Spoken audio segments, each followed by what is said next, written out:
September महिन्यामध्ये 1.63 लाख कोटी GST collection, गेल्या वर्षीच्या तुलनेत 10.2% वाढ, महाराष्ट्रातनं सर्वाधिक महसूल. नाशिक जिल्ह्यातील कांदा लिलाव 13व्या दिवशी ठप्प, मागण्या मान्य न झाल्यामुळे व्यापारी कांदा लिलाव बंदवर ठाम. अहमदनगर महापालिकेच्या कर्मचाऱ्यांचा आजपासून लॉंग मार्च, 7वा वेतन आयोग लागू करण्याच्या मागणीसाठी अहमदनगर ते मुंबई अशा लॉंग मार्चचं आयोजन. गणेशोत्सवात मुंबईत मालमत्ता विक्रीचा विक्रम, सप्टेंबर महिन्यात मुंबईत 10,602 मालमत्तांची नोंद. हिंगोलीच्या कुरुंद गावात मनोज जरांगे पाटील यांची सभा, मराठा समाजाच्या वतीनं 16 एकरामध्ये सभेची तयारी पूर्ण.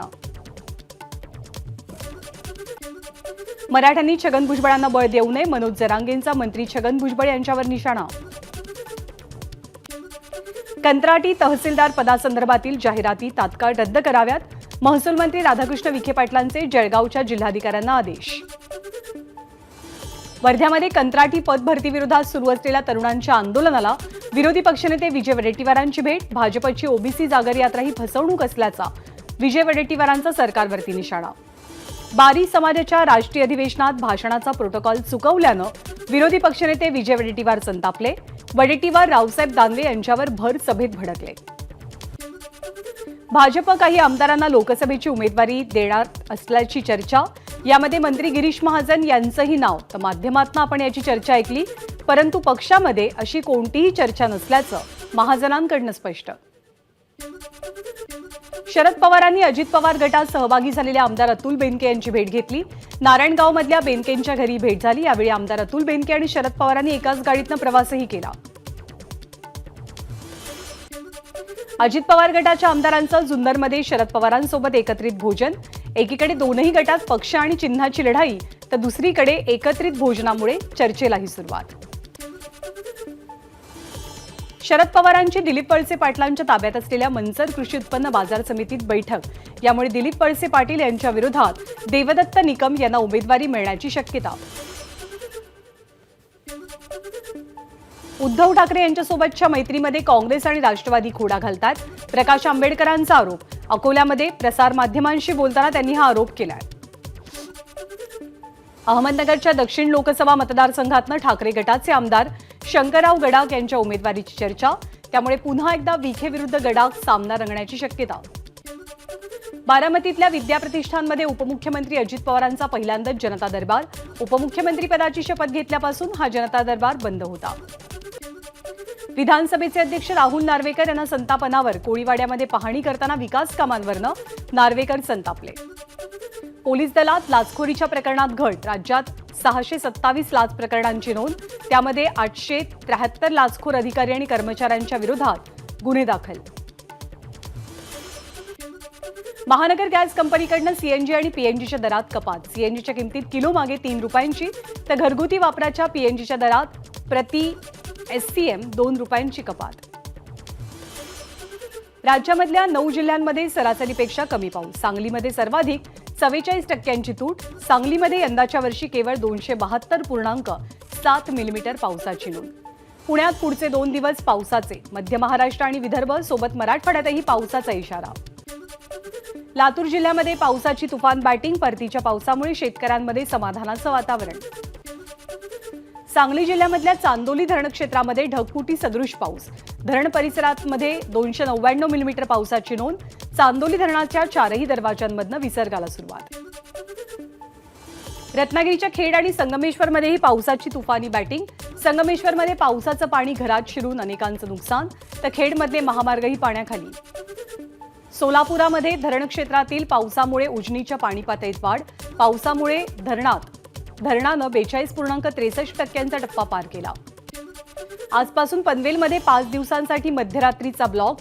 डेडिकेटेड फ्रेट कॉरिडॉरसाठी अप आणि डाऊन 2 नवीन लाईन्सच्या बांधकामासाठी ब्लॉकचं आयोजन.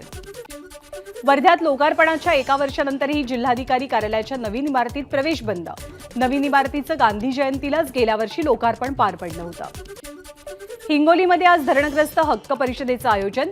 जिल्ह्यामधल्या धरणग्रस्त नागरिक मोठ्या संख्येनं या आंदोलनात सहभागी होणार. कोकण रेल्वे मार्गावरील रेल्वे गाड्या 8 ते 10 तास विलंबानं धावत असल्यामुळे प्रवाशांचे अतोनात हाल. मनसेकडनं कुडाळ रेल्वे स्थानकावरती प्रवाशांसाठी चहा आणि नाश्त्याची सोय. जुन्या मुंबई पुणे महामार्गावरच्या सोमाटणे टोलनाक्यावरती वाहनांच्या लांबच लांब रांगा, तर वाहनांना विना टोल सोडण्याचे राष्ट्रवादीचे आमदार सुनील शेळकेंचे आदेश. टोल आकारण्यासाठी घेतला जाणारा वेळ वाहतुकीच्या रांगांना कारणीभूत असल्याचा आरोप. दुर्मिळ प्रजातींच्या कासवांची तस्करी करणाऱ्या टोळीचा DRIकडनं भांडाफोड, पर्दाफाश. गंगा नदीच्या पात्रात आढळणारे दुर्मिळ प्रजातीचे 955 कासव जप्त. नागपूर, चेन्नई आणि भोपाळसह देशातल्या 6 शहरांमध्ये कारवाई, 6 जणांना अटक. टोल दरवाढी विरोधात मनसेकडनं आंदोलन सुरू.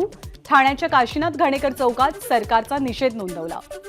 बीडमध्ये पीक विम्याच्या संदर्भात धक्कादायक प्रकार समोर. बीड नगरपालिकेची जागा गायरान जमीन दाखवून याच जमिनीचा 30,000 रुपयांचा पीक विमा भरल्याचं उघडकीस. शहापूरच्या पटकीचा पाडामध्ये रस्त्याअभावी गर्भवती महिलेची झोळीमध्ये प्रसूती. रुग्णवाहिका उपलब्ध न झाल्यामुळे माता आणि नवजात बालकाला खासगी वाहनानं कसारा आरोग्य केंद्रापर्यंत नेण्याची वेळ. मुंबई IITतील हॉस्टेल कॅन्टीनमध्ये पुन्हा एकदा नवीन वाद. शाकाहारी विद्यार्थ्यांसाठी राखीव टेबल. राखीव टेबल ठेवण्याच्या निर्णयाला विद्यार्थी संघटनांकडून विरोध. 1 कोटींच्या खंडणीसाठी व्यावसायिकाला धमकी देणाऱ्या 5 व्यक्तींना अटक. पिंपरी चिंचवडच्या चाकण पोलिसांची कारवाई.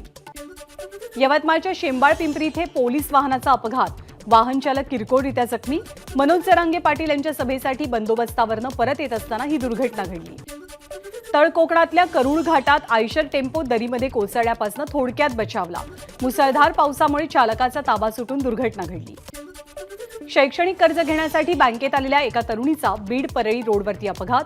दुचाकीला ट्रकची जोरदार धडक बसून तिचा जागीच मृत्यू झाला. विसर्जनादरम्यान बेपत्ता झालेल्या 22 मुलांना मुंबई पोलिसांनी शोधून काढलं. ही सगळी मुलं सुखरूपपणे पालकांच्या ताब्यात गेली आहेत. गिरगाव चौपाटीवरती विसर्जनादरम्यान त्यांची पालकांसोबत चुकामुक झालेली. डोंबिवलीजवळच्या निळजे रेल्वे स्टेशनवरती प्रवाशांचा गोंधळ. बंगळुरू एक्सप्रेस जवळपास 1.5 तास थांबल्यामुळे प्रवाशांचा उद्रेक. रेल्वे स्टेशनवरील कार्यालयाची प्रवाशांकडून तोडफोड. काही प्रवासी जखमी. गणपती विसर्जन करताना चंद्रपूरच्या असोला मेंढा कालव्यात 3 जणांचा बुडून मृत्यू. दोघांचा मृतदेह हाती लागलाय. घटनेमुळे सावली शहरावर शोककळा पसरली आहे. अंबरनाथमध्ये पूर्ववनस्यातनं तरुणावरती जीवघेणा हल्ला. तरुण गंभीररित्या जखमी. आरोपीचा शोध सुरू. नाशिकच्या दिंडोरी तालुक्यामध्ये बलात्काराचा गुन्हा दाखल झालेला असलेला आरोपी फरार. पीडित मुलीचा मृतदेह सापडला. या मुलीनं आत्महत्या केल्याचा संशय व्यक्त. ससून रुग्णालयाच्या प्रवेशद्वारावरतीच 2 कोटींचे अंमली पदार्थ जप्त. पुणे गुन्हे शाखेची कारवाई. पुढचा तपास सुरू. भंडाऱ्यामध्ये ओबीसींच्या हक्कांसाठी हिंदू बहुजन महासंघाची मोटरसायकल रॅली. पवनी ते भंडारा मोटरसायकल रॅलीमध्ये शेकडो बाईकस्वारांचा सहभाग. धनगर समाजाला आदिवासी समाजामध्ये आरक्षण दिलं जाऊ नये या मागणीसाठी आदिवासी संघटनांकडनं आंदोलन. यावेळी आग्रा मुंबई महामार्गावरच्या घाटी टोलनाका परिसरात तसंच त्र्यंबकेश्वर शहराजवळ आदिवासी संघटनांकडनं चक्काजाम. नाशिकच्या नांदगावमधील आदिवासी संघटनांनी मोर्चा काढला. नांदगाव संभाजीनगर रस्त्यावरच्या हुतात्मा स्मारक इथे रास्ता रोको आंदोलन. केंद्र आणि राज्य सरकारच्या विरोधात घोषणाबाजी. जालन्यामधल्या वाटूर इथे आदिवासी समाजाच्या वतीनं रास्ता रोको आंदोलन. सरकार जातीजातीमध्ये वाद निर्माण करण्याचा प्रयत्न करत असल्याचा आंदोलनकर्त्यांचा आरोप. गडचिरोलीमध्ये आदिवासी संघटनांचा विराट मोर्चा. गडचिरोली शहरातली वाहतूक ठप्प झालेली होती. यवतमाळमध्ये कंत्राटी भरतीच्या निषेधार्थ विद्यार्थ्यांचं आंदोलन. बेरोजगार युवकांचा आंदोलनामध्ये सहभाग. कोकण रेल्वे मार्गावरील मुंबईच्या दिशेने जात असलेल्या कोकण रेल्वे आणि तुतारी या दोनही गाड्या रद्द. यामुळे कणकवली आणि कुडाळ आणि सावंतवाडी रेल्वे स्थानकांवरती प्रवाशांचा मोठा खोळंबा. परळीच्या मोहा इथे बीड जिल्ह्याचे माजी खासदार कॉम्रेड गंगाधर आप्पांच्या स्मारकाचं त्यांच्या स्मृतिदिनानिमित्त अनावरण. सलगच्या सुट्ट्यांमुळे शिर्डीत भक्तांची गर्दी. गणपती विसर्जनापासून सलग 5 दिवसांच्या सुट्ट्या आल्यामुळे मोठी गर्दी झाल्याचं चित्र. ठाणे महानगरपालिकेचा 41वा वर्धापन दिन सोहळा संपन्न. मान्यवरांच्या उपस्थितीत ध्वजारोहणाचा कार्यक्रम पार पडला. इंडिया आघाडीनं पंतप्रधान पदाचे उमेदवार म्हणून राहुल गांधींचं नाव जाहीर करावं. काँग्रेसचे ज्येष्ठ नेते आणि कलकी पीठाधीश्वर आचार्य प्रमोद कृष्णम यांची मागणी. गडचिरोलीमध्ये गोंडवाना विद्यापीठातील रायसो कार्यक्रम अधिकारी आणि स्वयंसेविका यांना राष्ट्रपती पुरस्कार. एकाच वेळेला 2 पुरस्कार पटकावणारं गोंडवाना विद्यापीठ महाराष्ट्रातलं पहिलं विद्यापीठ ठरलंय. 0 for 5 या पुस्तकाचं मुंबईत प्रकाशन. माजी कसोटीवीर प्रवीण अमरे यांनी लिहिलेल्या पुस्तकाचा प्रकाशन सोहळा कपिल देव यांच्या हस्ते संपन्न झाला. लालबागच्या राजचरणी भक्तांकडनं भरभरून दान, 3.5 किलो सोनं, 64 किलो चांदी आणि 5 कोटी 16 लाख रुपये रोख रक्कम. डॉक्टर श्री नानासाहेब धर्माधिकारी प्रतिष्ठानच्या स्वच्छता मोहिमेला उत्स्फूर्त प्रतिसाद. या मोहिमेमध्ये डॉक्टर श्री नानासाहेब धर्माधिकारी प्रतिष्ठानचे लाखो स्वयंसेवक सहभागी. मुख्यमंत्री एकनाथ शिंदे मुंबईत स्वच्छतेबाबत ऍक्शन मोडमध्ये. स्वच्छता अभियानानिमित्त एकनाथ शिंदेंचा मुंबईभरात पाहणी दौरा. आमदार मंगेश कुडाळकर यांच्या मतदारसंघात मुख्यमंत्र्यांनी स्वच्छता अभियानानिमित्त केली पाहणी. या दरम्यान मुख्यमंत्र्यांनी अधिकाऱ्यांना 1 महिन्याचं अल्टिमेटम दिलंय. भिवंडीमध्ये स्वच्छता अभियानासाठी केंद्रीय मंत्री कपिल पाटील यांचाही सहभाग. प्लास्टिकवर बंदी घालावी, कपिल पाटील यांचं आवाहन. स्वच्छता अभियान मोहिमेअंतर्गत राज्यमंत्री भारती पवार यांच्या हस्ते रामशेष किल्ला परिसराची साफसफाई मोहीम. यावेळी विद्यार्थ्यांकडून हातात फलक घेऊन जनजागृती केली गेली. गणपती विसर्जनानंतर नांदेडमध्ये स्वच्छता अभियान. भारतीय वन्यजीव संरक्षण विभाग यांच्या मार्फत गोदाघाट स्वच्छ करण्याची मोहीम हाती. मुंबईतील पोलीस आयुक्त कार्यालयाच्या आवारात 1 तास देशव्यापी श्रमदानाचा कार्यक्रम. यावेळी सर्व सहकारी पोलीस अधिकारी आणि कर्मचाऱ्यांनी अभियानात सहभाग नोंदवला. महात्मा गांधी यांच्या जयंतीनिमित्त धुळ्यामध्ये नानासाहेब धर्माधिकारी प्रतिष्ठानच्या वतीनं स्वच्छता अभियान मोहीम. या मोहिमेला भाजप नेत्यांची उपस्थिती. मुंबई महानगरपालिका आणि एकता मंचच्या माध्यमातून वर्सोवा समुद्रकिनारी स्वच्छता अभियान. मुंबई महानगरपालिकेच्या पूर्व विभागाच्या वतीनं राबवण्यात आलेल्या स्वच्छता अभियानाला कलाकारांचा प्रतिसाद. अभिनेत्री मानसी नाईक आणि कलाकार जयवंत वाडकर यांचा सहभाग. गुन्हेगारांचा राजकारणातला प्रवेश रोखण्यासाठी निवडणूक आयोगाचं नवं पाऊल. गुन्हेगारी पार्श्वभूमी असलेल्या व्यक्तीला तिकीट का दिलं याचं स्पष्टीकरण पक्षांना वर्तमानपत्रात जाहिरात प्रसिद्ध करून द्यावं लागेल. आशियाई क्रीडा स्पर्धेत भारताची रविवारी 15 पदकांची कमाई. भारताला एकूण 55 पदकं. पंतप्रधान नरेंद्र मोदी आज राजस्थान आणि मध्य प्रदेशला भेट देणार.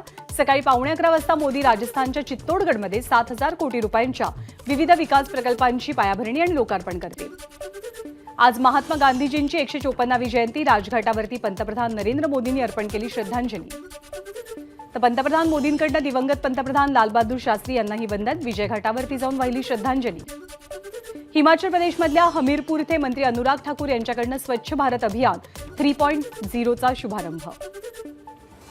पंतप्रधान नरेंद्र मोदींचाही स्वच्छता मोहिमेत सहभाग. आज देशभरात स्वच्छता मोहीम राबवली जाते. दिल्लीतल्या रामलीला मैदानावरती जुन्या पेन्शनसाठी रॅली. देशभरातल्या विविध संघटनांचे कर्मचारी आपल्या मागण्या घेऊन दिल्लीत.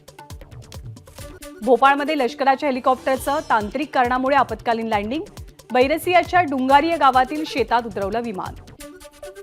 परकीय चलनाच्या साठ्यामध्ये सलग दुसऱ्या आठवड्यात घट. परकीय चलनाचा साठा $2 अब्ज घसरला. सरकारच्या एकूण कर्जात आधीच्या तिमाहीच्या तुलनेत 2.2% वाढ. 159 लाख कोटींवरती कर्ज गेलंय. आजपासून ऑनलाईन गेमिंगवरती 28% जीएसटी लागू करण्याचा अर्थ मंत्रालयाचा निर्णय. वेदांता लिमिटेडकडनं पोलाद, तेल, वायू, वीज आणि स्टील या 5 प्रमुख व्यवसायांचं विलगीकरण करण्याचा निर्णय. आयफोन 15 प्रोमध्ये ओव्हरहीटिंगची समस्या. ओव्हरहीटिंगच्या समस्येमुळे वापरकर्त्यांमध्ये मोठी नाराजी. ट्विटरची मालकी एलॉन मस्क यांच्याकडे आल्यापासून ट्विटरच्या डेली युजर्समध्ये घट. ट्विटरचे सीईओ जुलिया बुर्स्टिन यांची माहिती. ऑगस्ट महिन्यामध्ये व्हॉट्सअॅपकडनं भारतातील 74 लाखांपेक्षा अधिक खात्यांवरती बंदी. ट्विटर एक्स लवकरच ऑडिओ आणि व्हिडिओ कॉलिंगचं फीचर आणण्याची शक्यता. हे फीचर प्रीमियम सदस्यांसाठी उपलब्ध असेल. रजनीकांतच्या लाल सलाम सिनेमाचं पोस्टर प्रदर्शित. जानेवारी 2024 मध्ये सिनेमा रिलीज होईल. कंगना रनौतच्या चंद्रमुखी 2 चित्रपटात मराठमोळ्या आर्या आंबेकरनं एक खास गाणं गायलंय. एबीपी माझा, उघडा डोळे बघा नीट.